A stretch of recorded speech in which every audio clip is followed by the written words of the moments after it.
Question number 11, the Honourable Jim Anderton. Mr Speaker, my question is to the Minister for ACC and asks, does he have any concerns about the way ACC in general and Claims General Manager Denise Cosgrove in particular is interpreting ACC legislation regarding personal injury claims which are being declined on the basis of degeneration or pre-existing conditions?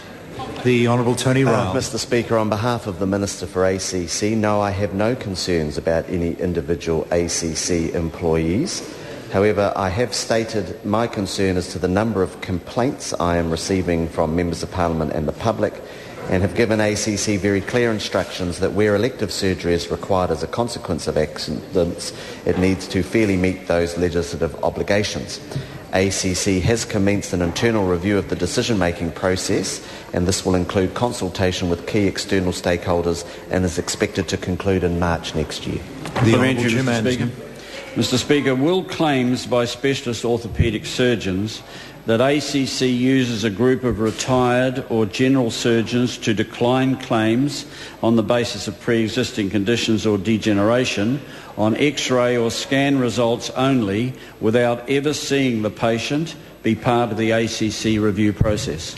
The Honourable Tony Ryall. On behalf of the Minister, I'm not able to give that detail to the member, other than to say, of course, that often clinical judgment is involved, and we've gone from a situation where the amount of elective surgery paid for by the ACC between 2005 and 2009 rose from 130 million to 240 million, and clearly the accident rate did not double in that period.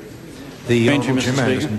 Mr Speaker, will the fact that ACC injury claims of young New Zealanders are being eliminated on the grounds of pre-existing conditions and of older New Zealanders on the grounds of degeneration, and the threat this poses to the credibility of the ACC scheme itself, be part of the ACC review process?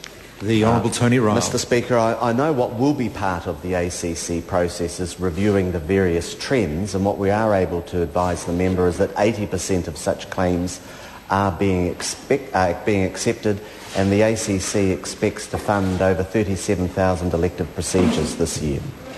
Mr. Speaker. Jim Anderton. Mr Speaker, will the findings of District Court Judge Beattie that the ACC is, in a significant number of appeal cases, quick to seize on degeneration to refuse claims, his action in quashing the ACC decline decision and awarding $2,500 costs against ACC, be part of the internal ACC review process? The Honourable Tony Ryall. Speaker, on behalf of the Minister, I'm sure a number of factors will be taken into account in the ACC review.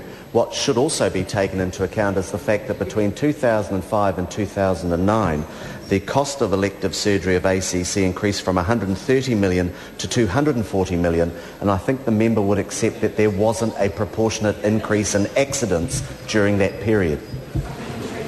Lynne Pillay. Thank you, Mr Speaker.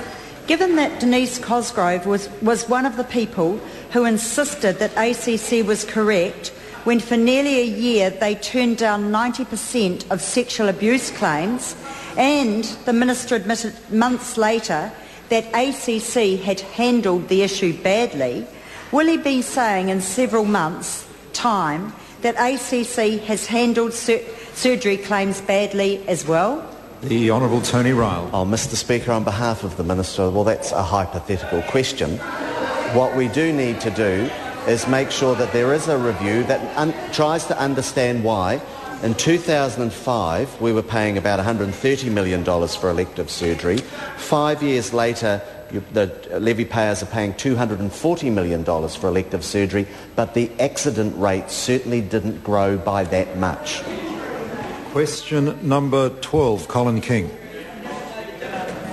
Is to the Minister of Fisheries.